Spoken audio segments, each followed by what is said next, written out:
and welcome to another live chapter reading for Itsy Bitsy Book Bits. Today I shall be reading from Eye of Death, a Vampire State novel by Alexander Charalambides. Chapter 1. I wake in a panic. The glowing numbers by my bed force me upright. I've overslept. Or have I? It's not as though I have to get up for work, at least not the way I used to. It's been a week since I quit my job at Gargoyle and I'm still not accustomed to it. I always found it difficult to get up early, but it looks like I got so used to it, choosing my own hour is tough. I stagger out into the kitchen. Vincenzo has been leaving notes for me on the refrigerator, encouragement, information on where he's going and when he'll be back, sometimes little jokes. He's trying. Today's little joke is a reference to my cult of personality. He must think the idea is funny. I made a deal with myself. No triple checks, double checks. Have to be good enough from now on. That's why I'm not combing my interview material, memorising a roadmap, or any of the other things I should trust myself to know. I have enough time to make myself some food, but I've spent a week getting more sleep than I'm used to, and I want to set off early. I pull the refrigerator open and find another note, in case you're in a hurry. The package is attached to a sandwich, simple and straightforward but appreciated. Like I said, Vincenzo's trying. I grab the sandwich and head out the door. If I'm early, I can eat it in the car. It's clear today, as clear as it gets in Sanguinea. The sky is smooth, like a canvas, not boiling and thrashing. Sadly, I don't have much time to enjoy it. I take the elevator down to the parking garage. Somewhere along the line I got used to this place, with its dingy concrete and mysterious stains. Once I'm behind the wheel, the urge to check my phone is gone. There are alarms, of course. I'll know if Quintus messages me. I should pay more attention to that sort of thing, but right now I can't bring myself to read the varied reactions to the statements I put online. Antet's call helped a lot, but no one knows about that yet. The drive is routine. I flick the car radio on and give my thoughts some focus while I slide out onto the main road, trying to find the station Vincenzo relies on for political news. What we're seeing here is unprecedented. Unprecedented, okay? Mark my words, the man in the street, the average pale, they're awake, okay? And they're mad. They've had enough of apologising to humans, stepping out of their way and asking permission to breathe. Fortis's party is going to topple. I change the channel. I'm pretty sure that's not the one. There's nothing strange or alien about the ULA.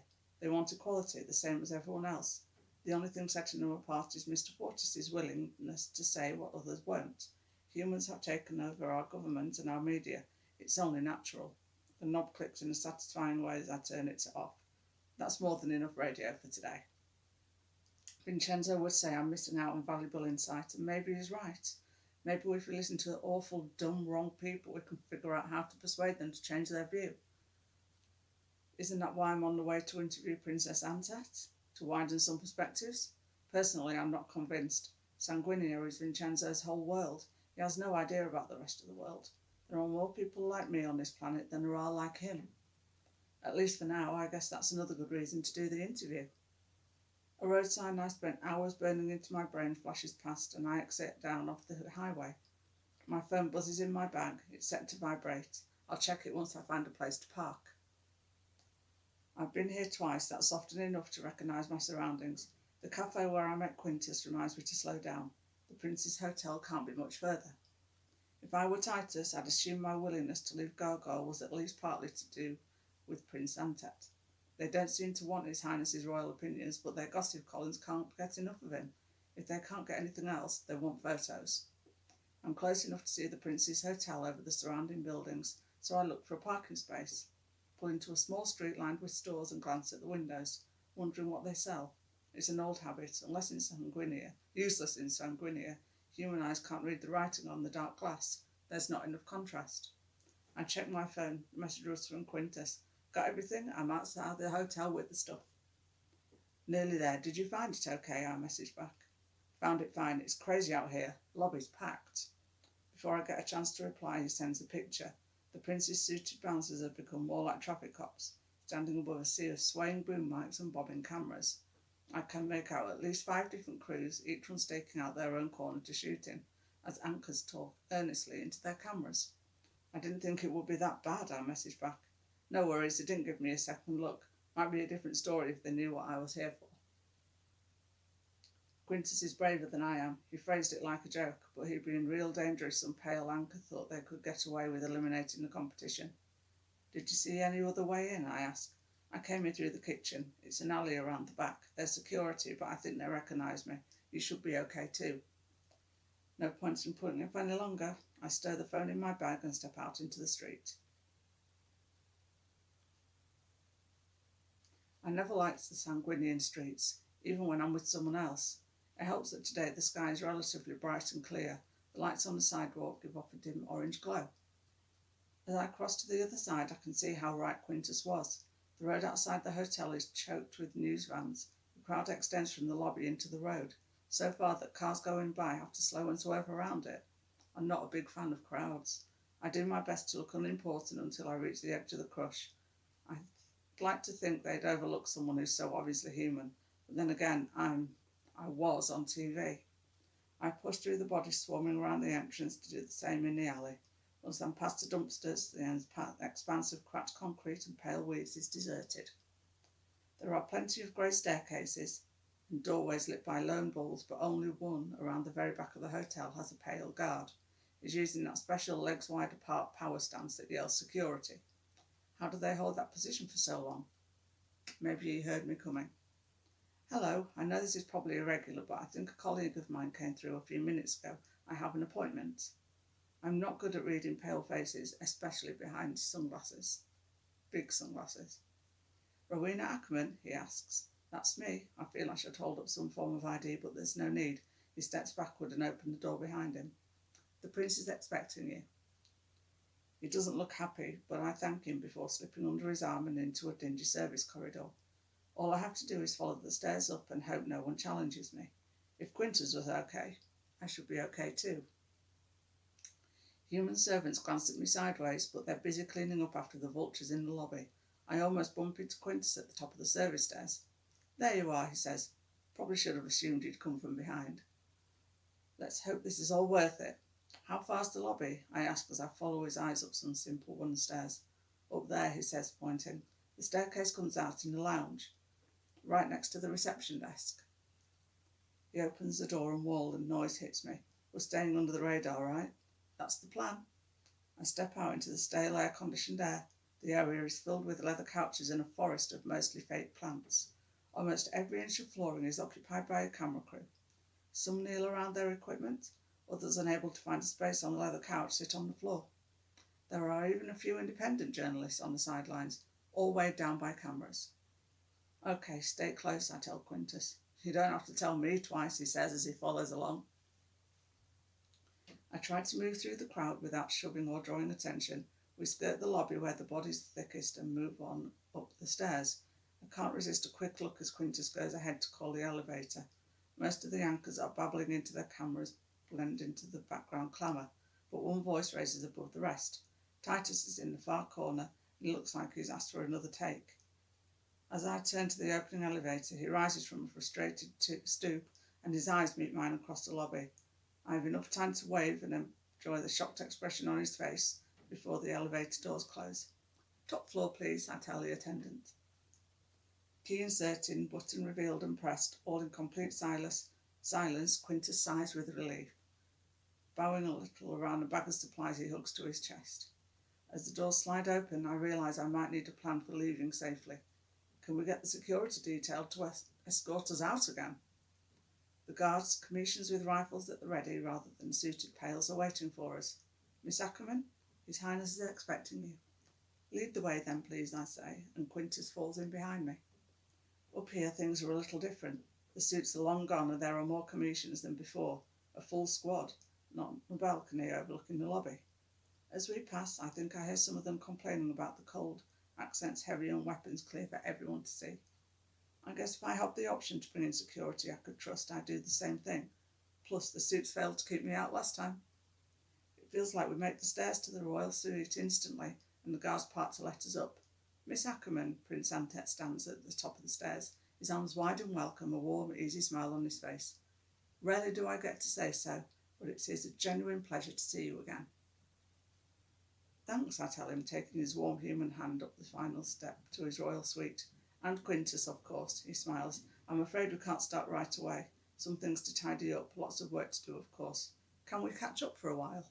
Of course. Servants, commissioners in suits flow around us, arms full of boxes, papers, even a few abandoned trays of empty plates and cold coffee. He's right about the royal suite, as I watch him stride over to the same wide window. It really is a mess. Maps of the city and heavy laptops with padded cases sit on the corner of every surface. The lounge, though, the space where we shot at the first interview, is clean and clear. It looks fine, I point to the couches. What happened to that big thing right there? My crocodile, Antes asks, playing with his right ring finger. A gift from father. I was hoping to reciprocate with a gift of one of Sanguinia's legendary albino sewer reptiles. I don't suppose you could point me in the right direction. The twinkle in his eyes is enough to tell me he's joking. Try checking the sanitario, I tell him, and before I could go any further he bursts into laughter. Well, that clears up any questions as to your departure from Gargoyle. He chuckles and his strange bony cat winds its way around its legs as he paces towards the couches. So I think we agreed no cameras, at least not at first. Any other thoughts on our format? I have microphones and we can edit sound, Quintus says, setting his pack down just as another pair of servants pull a sheaf of papers off the marble surface next to him. Is that okay? I'm in a position to accommodate whatever you wish, the princess sitting down. And speaking of, would either of you care for some refreshments? He claps his hands together and smiles. No, just kidding, I'll get it. There's a coffee machine in the kitchen. I think we could both do with some, I say. We'll probably be talking a lot. True, Antet nods, and I've been on the phone almost all day arguing about. He gets up, still talking, and strolls past Quintus, who's unpacking his equipment. Well, usually money. Sugar? Milk? No sugar for me, please, I say, taking a microphone from Quintus. Black if possible, please, says Quintus. Ah, man after my own heart, says Antet, raising the pitch of his voice above the snarling of the coffee machine. He hands out cups, and I take mine with 2 fingers, blowing away the steam as we settle into place in what must be the lounge of the royal suite. The prince's skeletal cat jumps into his arms, its blue bejewelled head glittering in the dim light. So, our first decision, what do you think the public wants to know more about, me or you? Me? I ask, as he raises an eyebrow. You have all the ingredients of a cultural icon, he says, taking a sip of his coffee. If you don't mind me saying so, intriguing backstory, sympathetic motives, divisive politics, and now a dash of mystery. Mystery? You mean why I left Gargoyle? I did release a statement. True, you did, Antes nods as Quintus shuffles around behind him, attaching a microphone to the collar of his silk shirt. But as a lifetime public servant, I can tell you no one ever believes the official statement. I guarantee you Sanguinia's public wants to hear it from you. I think we should start the interview with it. They'll be disappointed if you're too modest. I'll take your word for it. I take a sip of the coffee and it burns a little as it goes down. Come to think of it, it's the first hot drink I've had in a long while. Pales don't seem to like them. I know the statement was stilted, but you don't know how to phrase it in a way that's natural but also responsible. Antet nods. I know the feeling. Why don't we start out just talking and take it from there? As long as we have time, I ask. A few more minutes on the sound, Quintus says. I want to be absolutely sure I can edit out the background stuff. Well, okay, I say in answer to the prince. Quintus probably wants to know too, but it's not like it's particularly exciting. Quintus adjusts the equipment, looks up at me and nods. Go ahead. It's very simple. They wanted to reassign me to fashion, keep me away from politics. So I asked Quintus if he thought going independent would be a good idea, and he said yes, and then I quit. Antet's smile gets wider with every word until he's cradling his hands in his hands, laughing.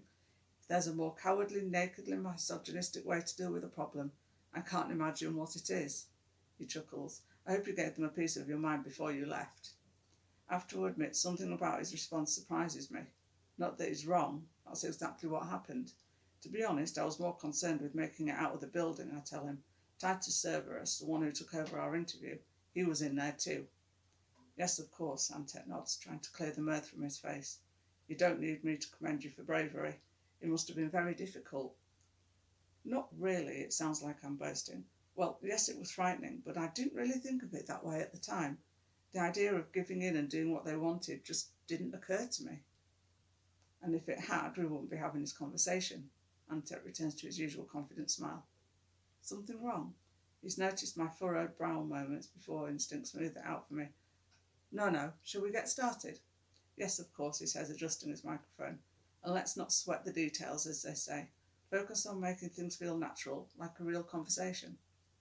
Easier to digest and should make a good contrast to Gargoyle's overly produced, heavily edited segments. That's the idea. He's caught me off guard again, and after a moment, I realise it's because he's given me what I wanted. I explained my decision, and he told me it was a good one. I told him about Gargoyle's intimidation. He said I was brave. It's almost like lifting my arm after dropping a heavy weight. So much easier than I'm used to. It's jarring. Not like comparing plans with Vincenzo or looking for the trap like with Luca. Antet just seems happy to talk to me. Quintus hands me the microphone and I attach it to my collar as he shuffles back to his laptop. We're good to go, he says, but you never know. Sorry, Your Highness, we might have to ask you to repeat yourself. That's no problem, Antet leans back in his chair and lowers his empty coffee cup onto the little table between us. I'll be glad of the chance to do something without rigorous preparation and protocol. You said you wanted to keep this simple for today, so where shall we start? I want this to be a series, nothing confrontational, at least not at first, just informative. Quintus holds one large headphone to his ear and nods. Not that I don't like the idea of being confrontational, it's just that Vincenzo keeps telling me it won't work. We'll defer to his experience. Antet laughs and Quintus starts to count us in with his fingers. Maybe somewhere along the line I really did get used to the TV way of doing things, because this doesn't seem like enough lead in at all. But it'd be stupid to hesitate now.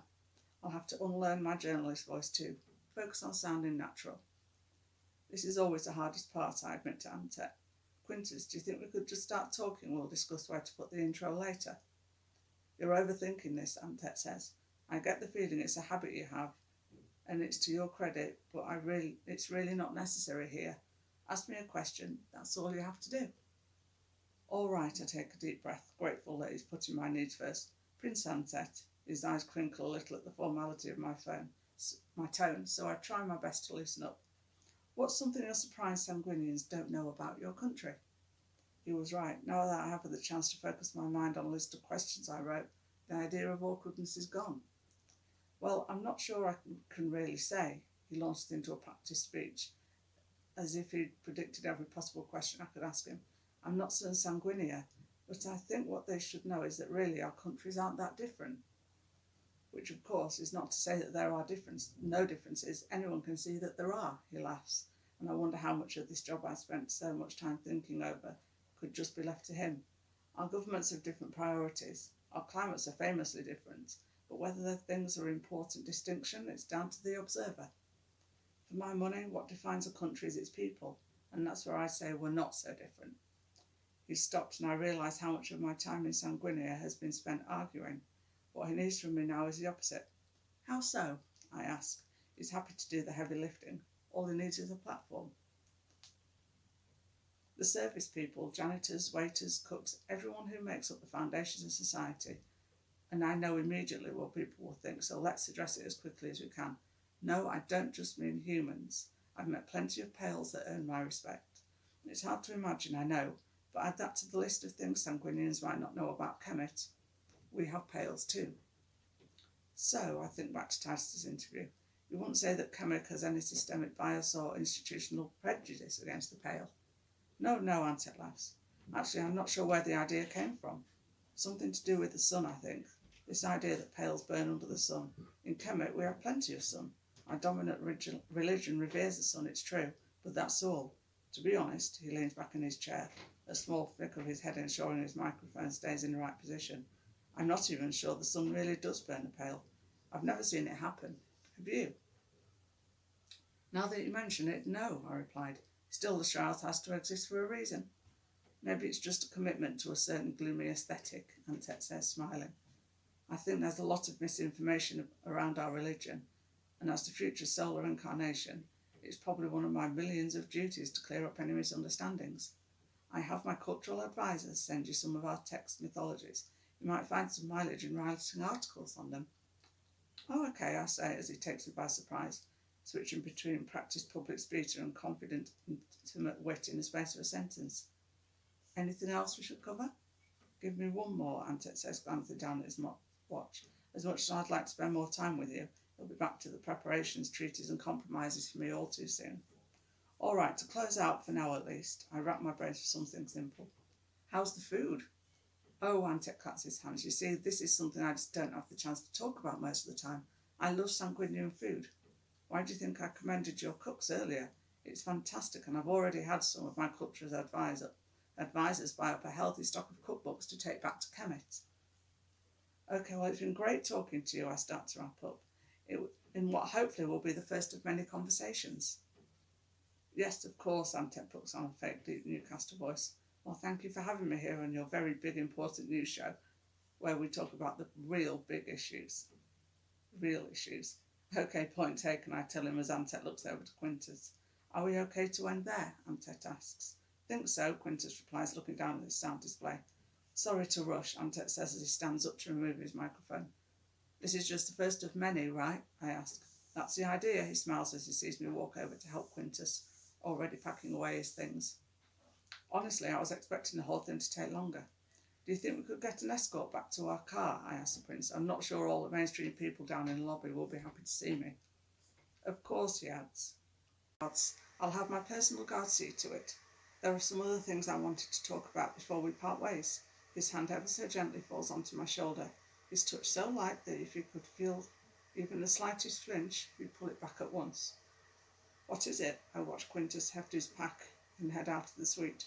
Antet's face isn't unreadable like Luca's. I just don't know him well enough to know what the gentle frown of concentration and concern means.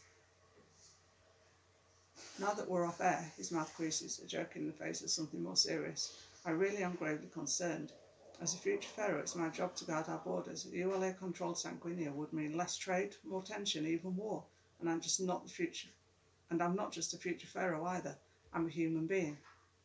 I might spend all my time in this suite, but I see the people suffering. I want to do more, but I just don't know the country well enough. Even some bank account numbers would be a start.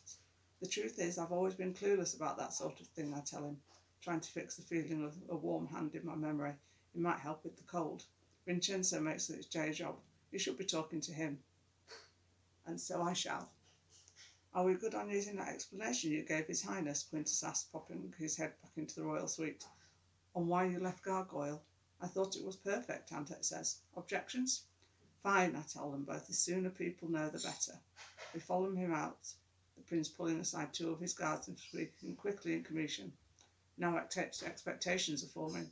One royal interview was huge, or so everyone said, but now in theory I have exclusive rights to as many as I want.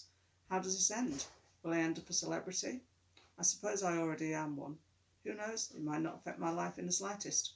Hopefully it will push the needle in Sanguinia, if only a little.